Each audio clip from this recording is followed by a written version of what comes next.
Hey y'all, it's me again. It is hot out here. It is hot out here. Oh my God. I'm in Walmart's parking lot. I don't know if y'all can hear me with my AC going, but I'm about to run into Walmart and get some art supplies and then go inside and sit under the AC because it's hot out here. I'm gonna go back home in a second and get under the AC and draw a little bit just to get out of the heat. Yeah, I know how to stay cool, you know what I'm saying, and be cool, and I'm gonna be cool drawing. So I said I was gonna do this in my last video and I didn't, but I'm gonna show you some of the things I use to do my drawings. Cheap stuff. Hobby Lobby's my place, Walmart's my place. Sometimes I even go to dollar store to get stuff because it doesn't have to be that expensive to make some really nice things. So I'll be back in just a second.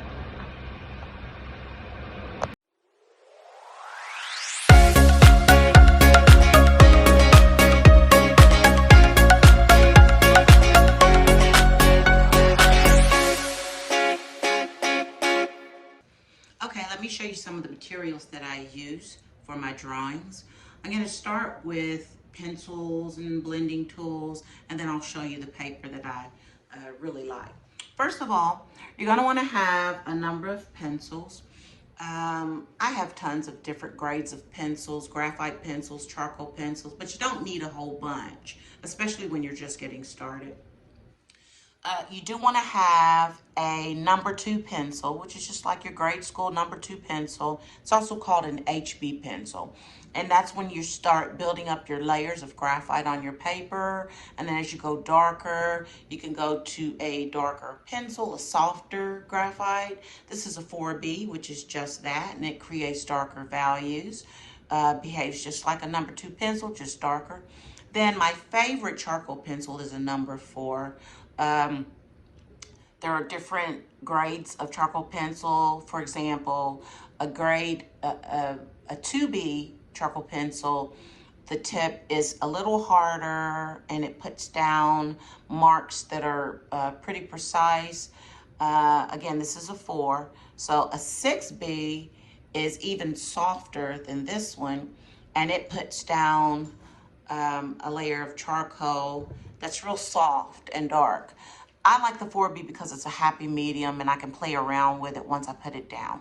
So you're going to need these pencils and a pencil sharpener. Now, things for blending.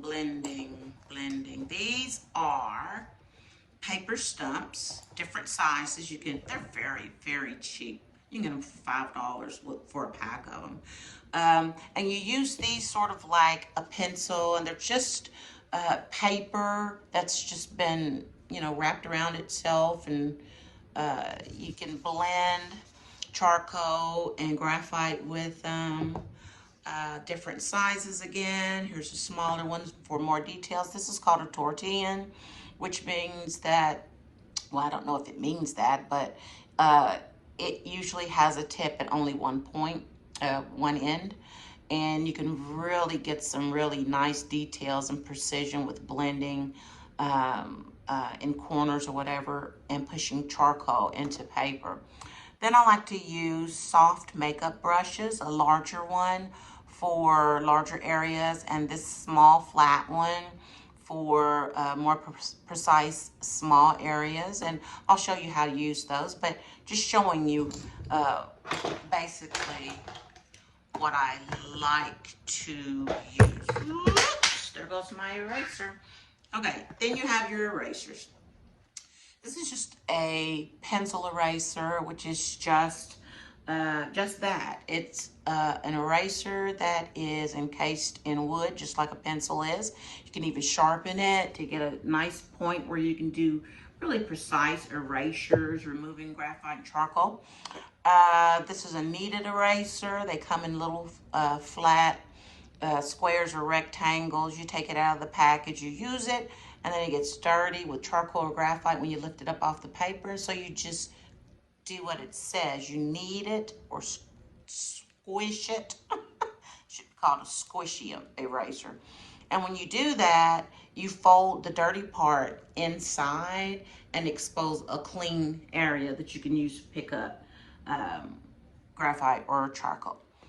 This is my favorite. I got this at Hobby Lobby. It didn't cost much. It was less than $10. I don't remember. But it's sort of like a Tomboy racer, except it's battery operated. I don't know if you can hear that. You push the button down, it's battery operated. And it's really nice for lifting up real precise lines or areas of charcoal or graphite, so that you can create highlights. I really like this. Now, Tombow is about the same size point as this one, except with the Tombow, you just use it manually. This one does the work for you, and I'm all for that. So that's that. If you want further highlight, say for example, than the erasers can produce, then this is called a Jelly Roll gel pen. It's white. The tip comes in different sizes. If you need to, you know how people will draw an eye and then just add that little white highlight. I don't know if you can see that, but this adds like a little layer of white gel to your drawings, and it is archival, meaning it will last. It won't yellow. It will last over time. But this is really good for adding those finishing touches and highlights. The last thing I'm going to talk about is charcoal powder. You can make your own charcoal powder. This is a sad piece of charcoal. I've used it for so long. And what I do is take sandpaper, and I don't know if you can see this, I hope you can, but to create your own charcoal powder, you just kind of like take regular sandpaper, fairly fine sandpaper, you just kind of strike it against like that, and there you have charcoal powder. I like this for beginning artists because the artist's grade charcoal powder, you never know what's mixed in it, and it tends to go down pretty, how do I want to say it? It's hard to backpedal from, but the charcoal powder that you create yourself, it's more manageable to me. See that? For example, if I wanted to create a really dark area on my drawing, I've got my makeup brush, and I've dipped my brush in the charcoal powder, and there you go. Now let me show you what it looks like if I use artist grade. Oh no, I'm gonna lose my nail. Don't lose my nail. I can never get the top off. Okay, so with artist grade charcoal powder, and I don't know if you can see this, it's just a little vat of charcoal powder. Notice how much darker it is. See how much darker that is? And if you're just starting out learning to use it, you want something that's going to be more like that, where you can manage it and add or delete, layer or take away from, versus this, which goes down really pigmented and it's hard to backpedal from. Anyway, that's why I use charcoal powder and brushes for blending and for pushing those dark values. Now, let me show you the paper that I use. Oh, I've got charcoal everywhere. I usually have on gloves, but I don't today. No worries. This is bristle vellum. And what it is a type of paper. It's not just your regular drawing paper. It has a nice texture to it. It's two-sided. One side is somewhat smooth. The other side is a teeny bit more toothy, meaning that it can accept different layers of charcoal, charcoal powder pencil, graphite pencil. You can build up on this and it will accept those layers.